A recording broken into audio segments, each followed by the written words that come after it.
O céu e o inferno ou justiça divina segundo o Espiritismo. Algumas pessoas ficam curiosas para lerem um painel e aí a gente vai fazendo o nosso estudo.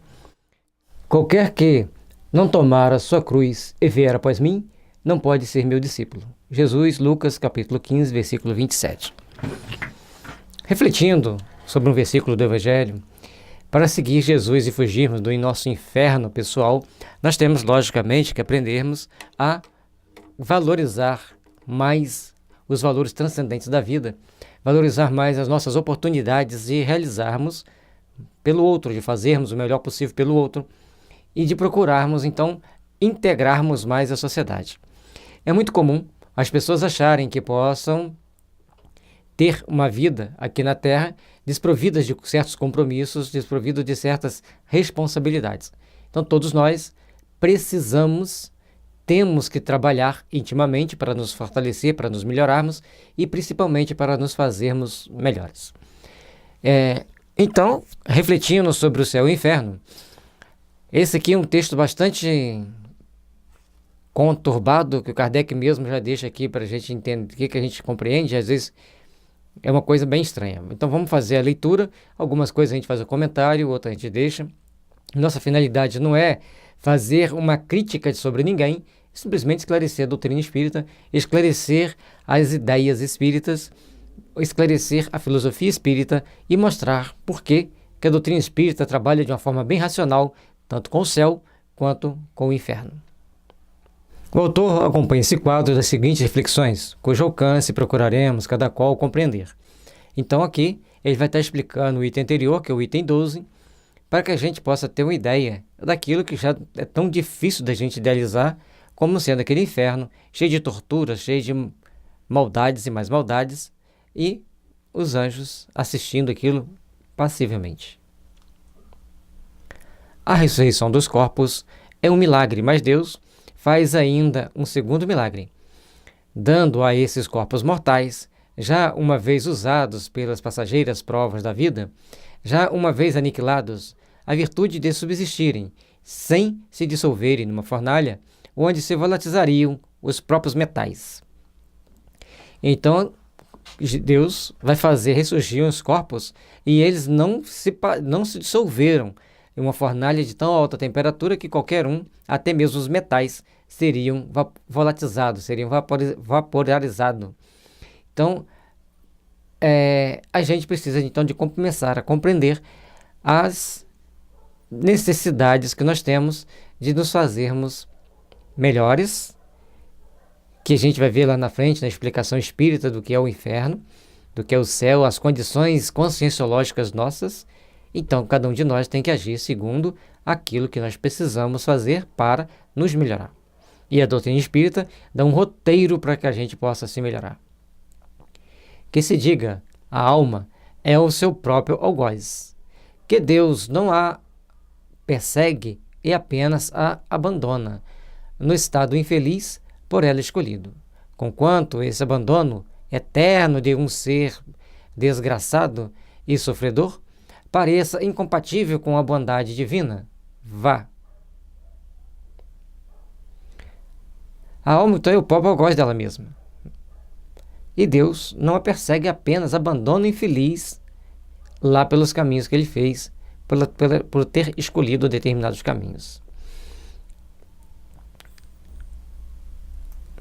Mas o que se diz da alma e das penas espirituais não se pode de modo algum dizer dos corpos e das respectivas penas para a perpetuação, das quais já não basta que Deus se conserve impassível, mas ao contrário, que intervenha e atue, sem o que sucumbiriam os corpos. Então não é só Deus ficar impassível vendo as pessoas fritarem lá no inferno. Ele intervém para preservar aqueles corpos, para as pessoas sofrerem mais em cima daquela fornalha. Estranho, né? Um Deus de bondade agindo com tamanho rigor, tamanha maldade, de dar inveja até nos torturadores humanos. Os teólogos supõem, portanto, que Deus opera efetivamente após a ressurreição dos corpos esse segundo milagre de que falamos, que, em primeiro lugar, tira dos sepulcros que os devoravam, os nossos corpos de barro. Retira-os, tais como aí baixaram, com suas enfermidades originais e degradações sucessivas da idade. Restitui-nos a esse estado, decrépito, friorento, gotosos, cheio de necessidade, sensível a uma picada de abelha, assinalados dos estragos da vida e da morte. E está feito o primeiro milagre. Depois, a esses corpos raquíticos, prontos a voltarem ao pó de onde saíram, outorga propriedades que nunca tiveram, a imortalidade, esse dom que, em sua cólera, dizei antes em sua misericórdia, retirara de Adão ao sair do Éden, e eis completo o segundo milagre. Então, a gente vai vendo como que tem que ter uma fé muito grande para acreditar que corpos decompostos há mais de 1000 anos vão se reconstituir. Locais que às vezes nem o cemitério existe mais, já foi alagado. Tem algumas regiões que eram cemitérios que hoje estão debaixo d'água. Outros cemitérios foram abandonados, que hoje é pasto. Outros estão sendo construídas cidades em cima deles. Ou seja, o problema é quem for morar nesses lugares, né? Mas uma série de mudanças que aconteceram, uma série de mudanças que vem acontecendo na estrutura social, e as pessoas ainda acreditam que aquele corpo vai ressuscitar. E a outra são a exumação dos corpos. Chega um determinado ponto que, para ser usada aquela catacumba, tem que tirar os ossos que sobraram lá dentro e botar numa gavetinha lá identificada, aqueles restos de ossos, que aí pega ossos de todo o familiar e vai para aquela gavetinha. Então tem que ter uma imaginação muito fértil para acreditar nessa possibilidade de manter vivo um corpo. E além do mais, primeiro ressuscitam decrépitos, assim como você morreu. Depois você vai passando por transformações para ficar íntegro. Adão, quando imortal, era invulnerável, e deixando de ser invulnerável, tornou-se mortal. A morte seguia de perto a dor. A ressurreição não nos estabelece, pois, nem nas condições físicas do homem inocente, nem nas do culpado, sendo antes uma ressurreição das massas das nossas misérias somente, mas com um acréscimo de misérias novas, infinitamente mais horríveis.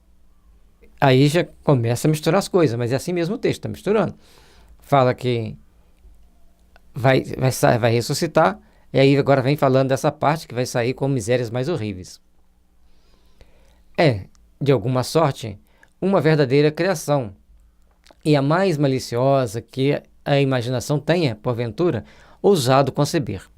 Deus muda de parecer e, para ajuntar aos tormentos espirituais dos pecadores, tormentos carnais, que possam durar eternamente, transforma, de súbito, por efeito do seu poder, as leis e propriedades por ele mesmo estabelecidas, de princípio aos compostos materiais, ressuscita carnes enfermas e corrompidas e, reunindo por um nó indestrutível esses elementos que tendem por si mesmos a separar-se, mantém e perpetua, quanto à ordem natural, essa podridão viva, lançando-a ao fogo, não para purificá-la, mas para conservá-la tal qual é, sensível, sofredora, ardente, horrível, e como a quer imortal. Então Deus coloca aquelas pessoas naquela fornalha, mas não para purificar, para ser imortal, ficar lá sofrendo. Tem que ser realmente muito doente para criar algo desse tipo. Que Deus é a perfeição, Deus é a pureza. Por este milagre, se arvora Deus um dos algozes infernais, pois, se os condenados só a si podem atribuir seus males espirituais, em compensação, só a Deus poderão imputar os outros. E aí as pessoas precisam de aprender a repensar uma série de ações, uma série de situações que nós precisamos refletir. Só a bondade conduz ao Pai. A maldade nos afasta do Pai. Agora, acreditar em penas e sofrimentos atrozes, aí é uma outra história. Era pouco, aparentemente, o abandono depois da morte, a tristeza, ao arrependimento, as angústias de uma alma que sente perdido o bem supremo. Segundo os teólogos, Deus irá buscá-las nessa noite, ao fundo desse abismo, chamando-as momentaneamente à vida, não para as consolar, mas para as revestir de um corpo horrendo, chamejante, imperecível, mas empestado que a túnica de Djanira, abandonando-as então para sempre. Não é estranho? Por mais que as explicações vão tentar explicar alguma coisa, as pessoas complicam mais para infligir mais sofrimento sem trazer o esclarecimento que as pessoas esperam. Assim estou entendendo. Ainda assim, ele não as abandonará para sempre, em absoluto, visto como céu e terra não subsistem senão por ato permanente da sua vontade, sempre ativa.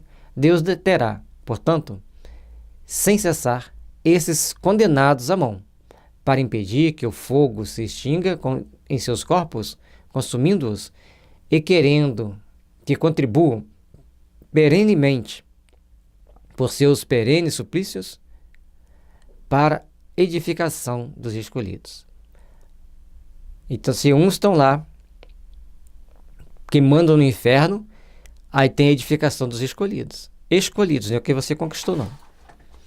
Então, todas essas condições aqui relatadas, fica até difícil para a gente poder entender, fica até difícil da gente poder compreender todo esse conjunto de informações, e a gente, então, tem que refletir. Mas, o que pode advir após a morte? O que pode advir após aquele momento final? Como será esse julgamento? Como será a vida no mundo espiritual?